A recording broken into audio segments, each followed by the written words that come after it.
হজ আমাদের জীবনে একটা জার্নি।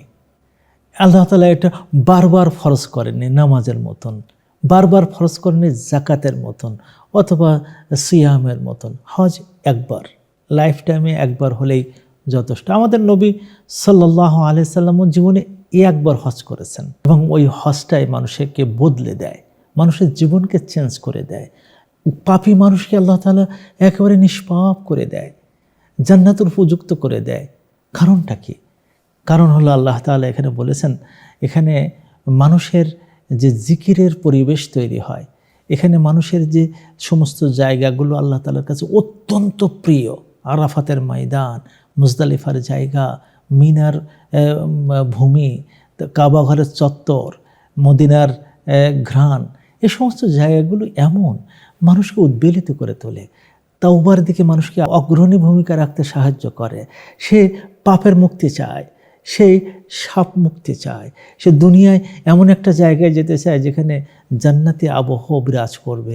হজের জার্নিটা সেই অবস্থাকে তৈরি করে দেয় একজন মানুষের জন্য। একজন মানুষ কিন্তু নিষ্পাপ হয়ে চলে আসে দুনিয়ায়। যখন সে চলে হাঁটে তখন সে ফেরেশতারও আনুকূল্য পেয়ে যায়। কারণটা কি? কারণ হলো সে এমন জায়গায় পা রেখেছে, লক্ষ লক্ষ নবীদের পা সেখানে পড়েছে, লক্ষ লক্ষ ওলিদের পা সেখানে পড়েছে। এমন জায়গায় মুখ ঠেকিয়েছে যেখানে ইব্রাহিম আলাইহিস সালাম মুখ দিয়েছেন, ইসমাইল আলাইহিস সালাম মুখ দিয়েছেন, নবী মুহাম্মদ সাল্লাল্লাহু আলাইহি সাল্লাম মুখ দিয়েছেন, মুসা আলাইহিস সালাম মুখ দিয়েছেন, যেখানে লক্ষ লক্ষ ভালো ভালো মানুষ মুখ দিয়ে চুমা দিয়েছেন হাজরে আসওয়াদ, যেখানে নামাজ পড়েছেন, যে পানি পান করেছেন, হাজার পান করেছেন, ইসমাইল পান করেছেন, আপনিও পান করেছেন। মানে আপনার অবস্থাটা কি? ইতিহাসের সাথে আপনি যুক্ত হয়ে গেছেন, ভালো মানুষের মিছিলে আপনি একদম ঢুকে গেছেন। এবং আল্লাহ তাআলা ওইটাই বলেছেন যে যখন মানুষ আল্লাহর কাছ থেকে বাসায় ফিরে আসবে, সে তখন একটা নিষ্পাপ শিশু বাচ্চার মতন হয়ে যায়। কেন? কারণ হলো এইটা। কিন্তু এটা কি শর্তমুক্ত? না, এখানে শর্ত আছে, এখানে একটা শর্ত আছে এবং সেই শর্তটা তিনভাবে আল্লাহ তাআলা বলেছেন। এই তিনটি কাজ কিন্তু তুমি করতে পারবা না। একটা হলো এই ফালা রফাথা ওয়ালা ফুসুকা ওয়ালা জিদালা ফিল হজ।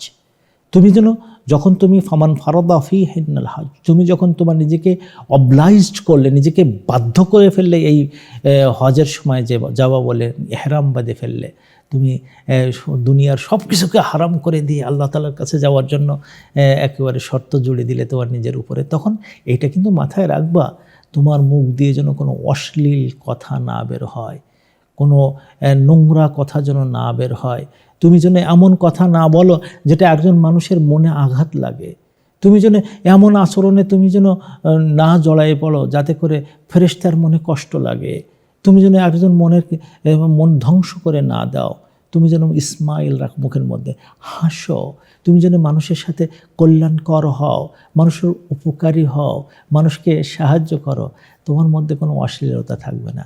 ওয়ালা ফুসুকা, এবং তুমি এমন অপরাধ করবে না যে অপরাধ মানুষ দেখে ফেলে, দেখার মতন সবাইকে দেখাই তুমি অপরাধ করবে না।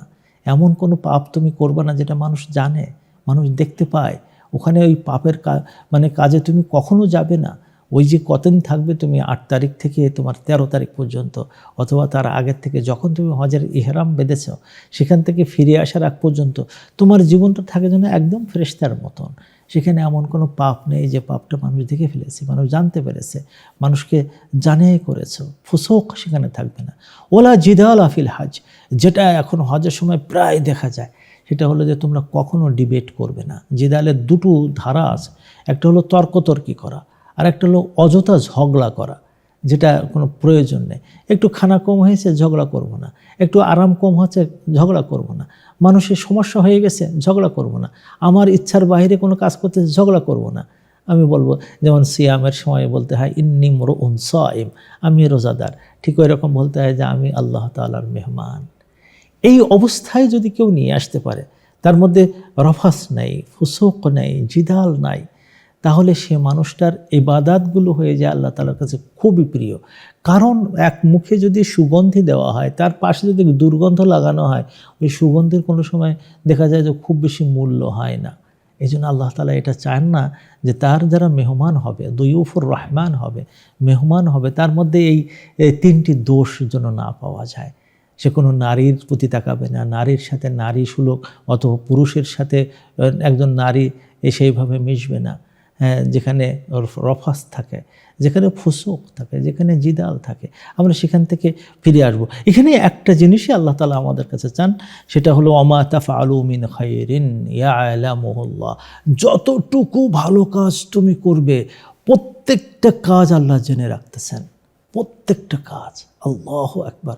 অন্য অন্য ইবাদতের ক্ষেত্রেও তো কথা খাটে, কিন্তু হজের ব্যাপারে যেহেতু এটা অনেক দিনের সফর, তো আল্লাহ বলতেছেন যে তুমি যখনই কোনো ভালো কাজ করবা, সে যত ছোট হোক না কেন, যত বড় হোক না কেন, সব ভালো কাজগুলো আল্লাহ তাআলা দেখে রাখছেন, জেনে রাখতেছেন।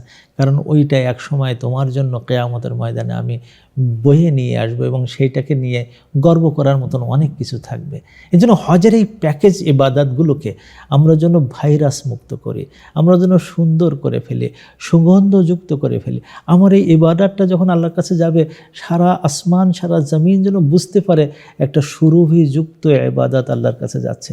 আর যখনই চলে যাবে আল্লাহর কাছে, এটাকে বলা হয় হাজ্জুন মাবরুরুন, কবুল হজ, এবং তার মানে প্রতিদান হলো ইল্লাল জান্নাহ, জান্নাত ছাড়া আর কিচ্ছু না। আল্লাহ তাআলা আমাদের এই জান্নাতের পথে এই যাত্রাগুলোকে আরও সুন্দর করে দিন। আমিন।